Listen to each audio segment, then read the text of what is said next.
अस्सलामुअलैकुम वरहमतुल्लाहि वबरकातुहू। कैसे दोस्तों, खैरियत से हैं? मैं गुज़िश्ता कोई 4 दिन से आउट ऑफ कराची था। किसी किस्म की कोई वीडियो अपनी या किसी और के साथ मिलकर डिस्कशन की मैं अपलोड नहीं कर सका। कल बेसिकली परसों रात में पहुंचा तो कल दिन भर दफ्तर की मसरूफियत रही, नहीं हाज़िर हो सका। लेकिन कल शाम से जो ख़बरों का तूफ़ान था, ख़ुसूसन अदील राजा ने तो खैर 3 घंटे पहले वो न्यूज़ ब्रेक कर दी थी पेट्रोल की कीमत बढ़ाने की, जो बहुत बड़ा एक सवालिया निशान है कि हमारे कोई भी फ़ैसले कैसे बाहर लीक होते हैं। और वो ख़बर ब्रेक हुई फिर तकरीबन जाके कोई 8 बजे के बाद, कि जिसमें ये कहा गया कि शायद कीमत बढ़ा दी जाए। उसी तरह आ गया कि नोटिफिकेशन आ गया। उसमें 2-3 बुनियादी निकात मैंने डिस्कस करने थे। कीमतें बढ़ती चढ़ती रहती हैं, कीमतें नवाज़ शरीफ के दौर में भी कई दफ़ा बढ़ी, लेकिन एक जो वहाँ साजिशी थ्योरी थी और हुक्मरानों के ख़िलाफ़ उस हुकूमत के वज़रा या मुशीरों की साजिशी थ्योरी थी, वो उस वक्त नहीं होती थी। उसकी 2 बुनियादी वजूहात थी। एक तो सबसे बड़ी ये थी कि वो सभी खाते थे, लिहाजा कोई भी किसी की राह में रुकावट नहीं बनता था। और दूसरी चीज़ ये होती थी कि जब वज़ीर आज़म उस वक्त के फ़ैसला करते थे तो किसी को एतराज़ यूँ नहीं होता था कि उनको उनका हिस्सा मिल जाना होता था।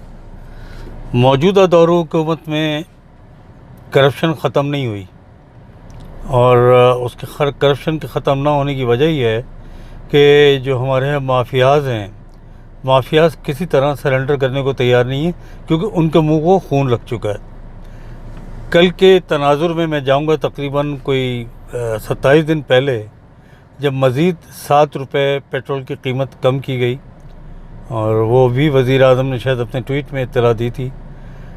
उसको अव्वल तो कम नहीं होना चाहिए था, क्योंकि इतनी कंसिस्टेंटली मार्केट अजीब तरीके से बिहेव कर रही थी पेट्रोलियम मार्केट की बैनुल-अक़वामी सतह पर, कि उसका ऊपर चढ़ने का ट्रेंड शुरू हो चुका था।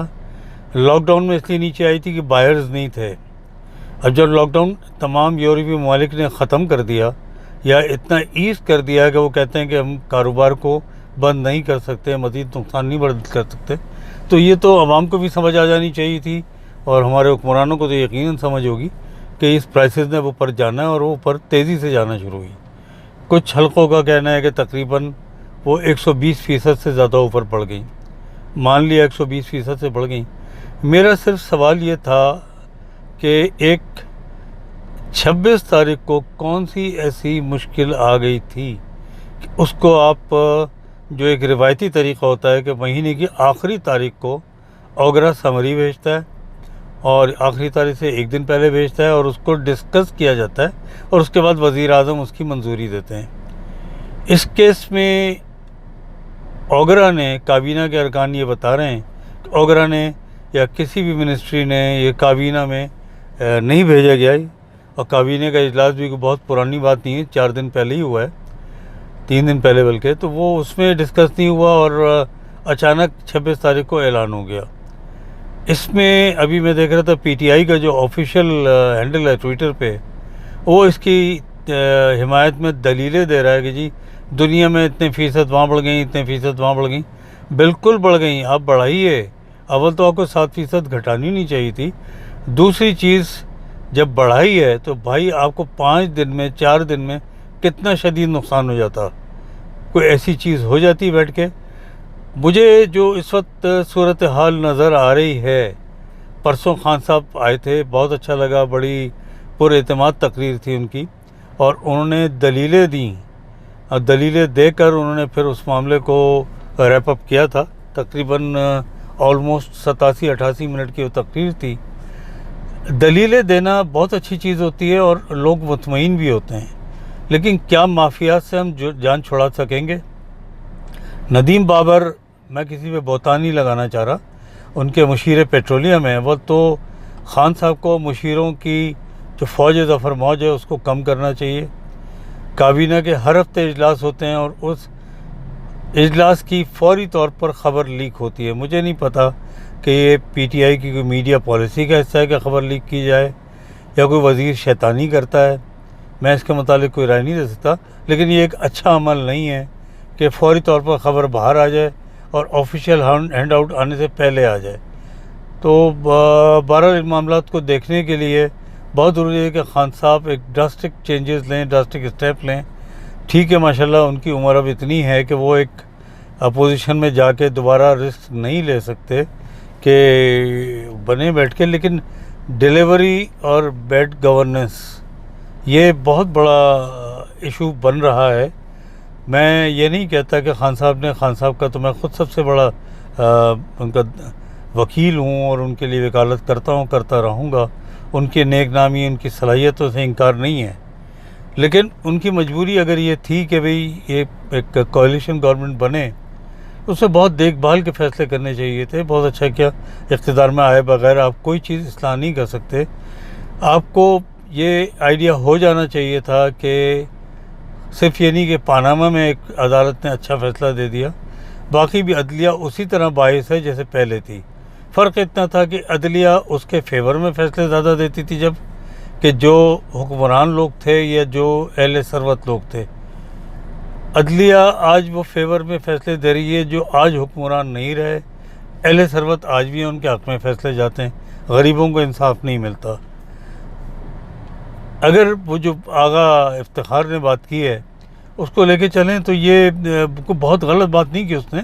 उनका इज़हार का तरीक़ा, उनके अल्फाज का चुनाव बहुत गलत था, लेकिन इस मुल्क में जो कुछ हो रहा है वो अगर हमने अभी भी दुरुस्त ना किया तो या तो ये खूनी इनकलाब की तरफ जाएगा या फिर खुदा ना करे में खाक मज़ीद नुकसान की तरफ जाएगा। तो अगेन वही बात आती है पेट्रोलियम की प्राइसेस बढ़ाने की। मेरे हिसाब से ज़ाती और जो मैं सोशल मीडिया पे देख रहा हूँ, कुछ सोशल मीडिया से मुराद मैंने ट्विटर पे भी देखा और फिर मैंने कुछ लोगों के यूट्यूब पे व्यूज़ भी सुने, जिनमें ख़ास तौर से सिद्दीक जान, वक़ार मलिक और एक और दोस्त शामिल थे। इसमें 100% नदीम बाबर साहब को इल्ज़ाम मिलता है। क्या वो खान साहब से जाके अगर अप्रूवल ले सकते हैं या ऑर्डर ले सकती है, तो क्या इस फैसले के ख़िलाफ़ बात नहीं करी जा सकती? खान साहब नहीं बात कर सकते थे? खान साहब उनको रोक नहीं सकते थे कि भाई इसको कुछ दिन टालिए, आप 5 दिन टालिए और इसको कम से कम 2 किस्तों में कीजिए। 25 रुपये बढ़ाने थे, आप पहले 10-11 रुपये बढ़ा देते, लोगों को ज़हनी तौर पर तैयार करते। जहन साजी तो यहाँ होती नहीं ना। यही डिस्कशन जो हमारे वज़रा आके टीवी पर 2-2 और 3-3 प्रोग्रामों में एक ही दिन में शरीक होकर भाषण देते हैं, वो क्या जहन साजी नहीं कर सकते थे उस वक्त कि बाकी चीज़ के साथ इसका तस्करा कर देते ताकि कौम एक जहनी तौर पर तैयार रहती। ये एक दिन में तो नहीं कीमत बढ़ी ना। ये गुज़िश्ता तकरीबन 1.5-2 महीने के अंदर जब से लॉकडाउन सॉफ्ट होने शुरू हुए, कई जगह स्मार्ट लॉकडाउन हुआ, कई जगह रिमूव हुआ, तो उसके बाद क्या इतनी फहम उनमें नहीं थी कि वो इसको ज़िक्र करते और लोगों को ज़हनी तौर पर तैयार करते कि ऐसा होने वाला है। क्योंकि ज़हनी तौर पर जब डॉक्टर भी जवाब दे देता है कि भाई तुम्हारे बाप या तुम्हारी माँ अब या जो भी मरीज़ है वो लाइलाज है और वो बस दुआ करो कि अल्लाह से, नहीं तो उसके बचने की उम्मीद नहीं है, तो क्या जो अहले खाना हैं वो ज़हनी तौर पर तैयार नहीं हो जाते?